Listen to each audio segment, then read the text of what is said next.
Aunty के चरणों में कोटि कोटि प्रणाम और सारी संगत में मेरा जय गुरु जी।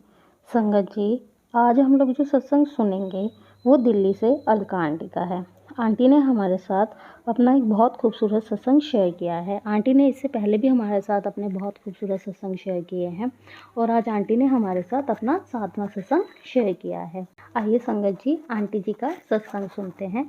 लेकिन सत्संग शुरू करें उससे पहले हम गुरु जी का मंत्र जाप करेंगे। ओम नमः शिवाय, शिव जी सदा सहाय। ओम नमः शिवाय, गुरु जी सदा सहाय। जय गुरु जी, शुक्राना गुरु जी। आइए संगत जी, अलका आंटी का सत्संग सुनते हैं। जय गुरु जी, शुक्राना गुरु जी, अनंतम अनंतम शुक्राना। गुरु जी की कृपा से मैं अपना अगला सत्संग जो कि सत्संग नंबर 7 है वो यहाँ पर रिकॉर्ड कर रही हूँ। आज तारीख है 28 दिसंबर 2023 और गुरु जी सत्संग को 2024 का एक हिस्सा बनाएंगे या 23 का, वो मैं उन पे छोड़ती हूँ। एक्चुअली संगत जी मैं चाह रही थी कि क्योंकि गुरुजी का फेवरेट नंबर है नंबर 7, तो नए साल की शुरुआत मैं अपने 7वें सत्संग से करूं, लेकिन जैसे भी गुरुजी की मर्ज़ी है वैसे ही हो।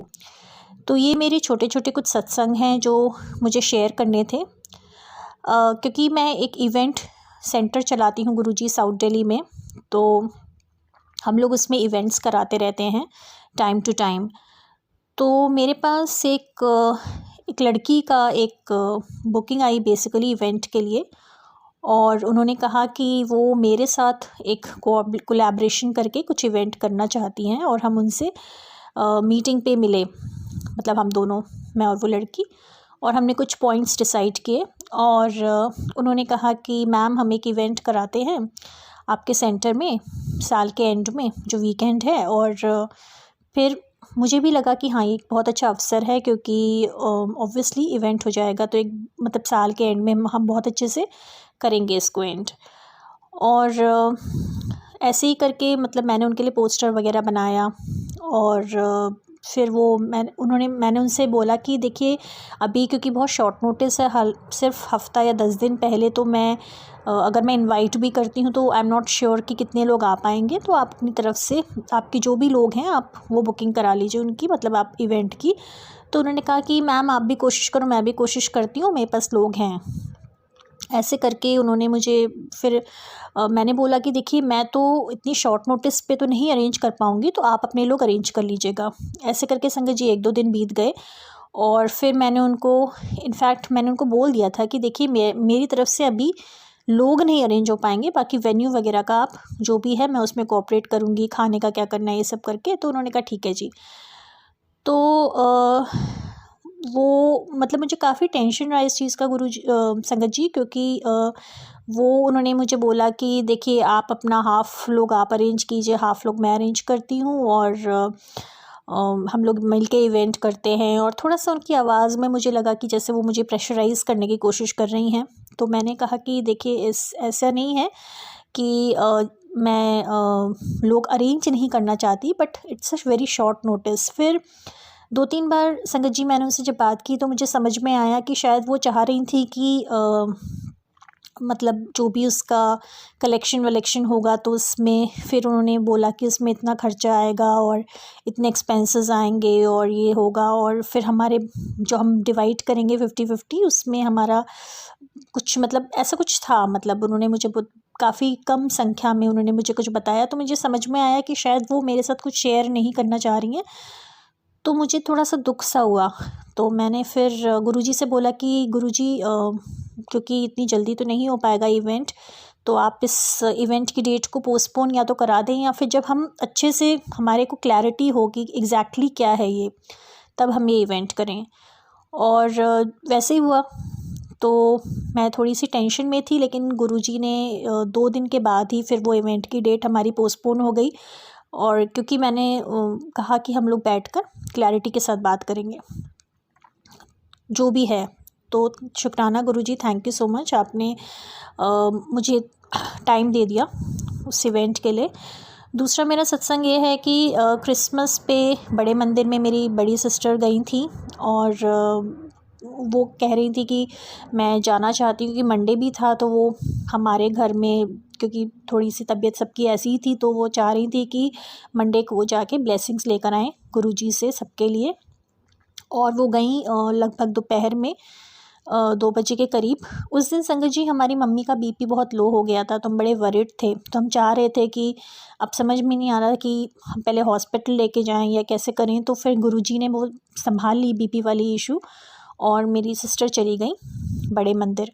तो उनको वहाँ पे लगभग 5-6 घंटे लग गए। और इधर यहाँ पे मेरे ब्रदर शाम को थोड़ा सा उनका मूड भी ख़राब हो गया, क्योंकि वो चाह रहे थे कि क्रिसमस पे चर्च जाते और हम लोग सेलिब्रेट करते। लेकिन हमने कहा कि देखो गुरुजी ने अपने यहाँ बुलाया है तो कुछ ना कुछ सोच कर ही बुलाया होगा। और थैंकफुली मतलब थोड़ी देर के बाद मेरी जब सिस्टर शाम को आई और उन्होंने जल प्रसाद दिया और बाकी प्रसाद दिया सबको, और हमने गुरुजी से बहुत प्रार्थना की, तो मेरे भाई का भी मूड ठीक हो गया। तो थैंक यू गुरुजी, शुक्राना गुरुजी कि हमारा जो घर था उसकी शांति बरकरार रही। और जो मेरा एक तीसरा सत्संग जो है कि मतलब गुरुजी की कृपा से हम जो ग्राउंड फ्लोर में हम लोग रहते हैं, तो यहाँ पे काफ़ी खुला है घर के आगे। तो यहाँ पे ना पेड़ एक है जो बहुत ऊंचा पेड़ है, और उसके ऊपर से एक बहुत बड़ी सी उसकी छाल जो थी बड़ी भारी सी वो अटकी हुई थी पेड़ में। तो मैं 4-5 मरतबा मैं देख रही थी, तो मुझे लगा कि किसी के सर पे गिरेगी तो चोट आ सकती है। तो मैं बहुत ऑब्ज़र्व कर रही थी और मैं चाह रही थी कि वो छाल किसी के सर पे ना गिरे। And thankfully Guruji, thank you so much, शुक्राना शुक्राना शुक्राना आपका कि वो पेड़ की छाल अभी 4-5 दिन पहले ही रात को जब कोई था नहीं तब वो नीचे गिर गई, अपने आप किसी को चोट नहीं लगी। और मेरे भाई ने फिर अगले दिन उसको उठा के बाहर मतलब डाल दिया कूड़े में। तो थैंक यू गुरुजी, आपने हम सबको बचा लिया, कोई मेजर एक्सीडेंट हो सकता था। और एक और बात थी कि मतलब क्योंकि मैंने कहा कि मैं छोटे छोटे सत्संग हैं ये वाले, तो हमारा एक टीवी जो है वो काफ़ी समय से पड़ा हुआ था, रिपेयर नहीं हुआ था। तो थैंकफुली गुरुजी की कृपा से वो टीवी हमारा रिपेयर हो गया, बहुत बढ़िया से अब वो चल रहा है। क्योंकि उसकी टीवी की वजह से हमारा एक जो पीछे बॉक्स था वो पूरा ब्लॉक हो गया था जिसमें गर्म कपड़े रखे थे। तो हम यही चाह रहे थे कि इस बार जो भी घर में जो क्लटर है, जो सामान है, वो हमारा थोड़ा सा निकले। और हमने अरदास लगाई थी गुरुजी से कि आप प्लीज़ हमारे घर की जो क्लटर है, जो पुराना सामान है जो हमें नहीं चाहिए, या जो भी सामान हमारे यूज़ का है उसको हम यूज़ कर सकें। तो थैंकफुली गुरुजी ने उसमें भी हमारी मदद की।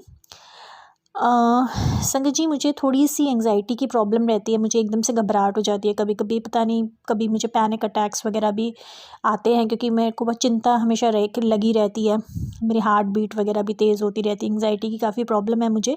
तो बीच में कभी जैसे मेरे साथ कभी ऐसे 3-4 बार इंसिडेंट्स हुए जब मुझे बड़ी घबराहट सी हुई और वो सब, तो मैंने गुरुजी का जल पिया, मैंने उनका नाम तो गुरुजी की कृपा से फिर वो हमारा हुआ। और मतलब इन द सेंस कि मैं बता रही थी कि घबराहट मुझे बहुत होती है, एंग्जाइटी मुझे बहुत होती है, तो जब मैं जल प्रसाद लेती हूँ, गुरुजी का नाम स्मरण करती हूँ, तो वो ठीक हो जाती है। और मुझे गुरुजी का मैसेज भी आया कि मुझे पुत्र घबराने वाले मतलब बच्चे अच्छे नहीं लगते, तू जब मुझ पर विश्वास रखती है तो विश्वास रख।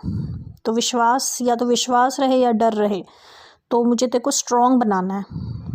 क्योंकि क्या होता है ना, अक्सर जब कभी जैसे मम्मी की तबीयत ख़राब होती है या घर में किसी का मूड ख़राब होता है तो बड़ी नेगेटिविटी आ जाती है संगत जी, बड़ा बुरा सा लगता है कि यार अब आगे क्या होगा, कैसे चलेगा, ये होगा वो होगा, दुनिया भर की चीज़ें। तो एंग्जाइटी एकदम से फिर वो हार्ट बीट तेज़ हो जाती है और पैनिकी फॉर्म में कि अभी बिल्कुल जैसे अंधेरा सा लगता है सामने। तो फिर उस टाइम फिर कुछ ना कुछ जैसे भगवान का एक मैसेज आ जाता है कि जब सब करने कराने वाला मैं हूँ, तो तुम दूसरों पे क्या सोच रहे हो कि दूसरे क्या कर देंगे तुम्हारे लिए, जो करूँगा मैं करूँगा। ठीक है, अगर कभी लोग किसी के लिए कुछ नहीं करते, उनको मैं माध्यम बनाता हूँ बस खाली। तो तुम जब मेरी बच्ची हो तो मेरी बच्ची हो के क्यों घबरा रही हो? जब मैंने तुम्हें जीवन दिया है तो मुझे पता है कि तुम्हारे जीवन में क्या मैं करूँगा, मेरी भी तो कुछ प्लानिंग होगी ना तुम्हारी लाइफ के लिए। तो तुम अपनी प्लानिंग से तो तुम मेरे को 3-4 इनफैक्ट मुझे मैसेजेस आ रहे थे संगत जी कि तुमने अपनी तो बहुत सोच लगा ली, तूने अपनी बहुत दिमाग चला लिया, क्या हुआ तेरा दिमाग चला के, अब तू मेरे पे छोड़ दे, जो होना है वो मेरी मर्ज़ी से होगा और ये सोच कि मैं तेरा अगर बाप हूँ, मैं अगर तेरा पिता हूँ, तो एक पिता अपनी बेटी के लिए कभी कुछ बुरा नहीं करेंगे।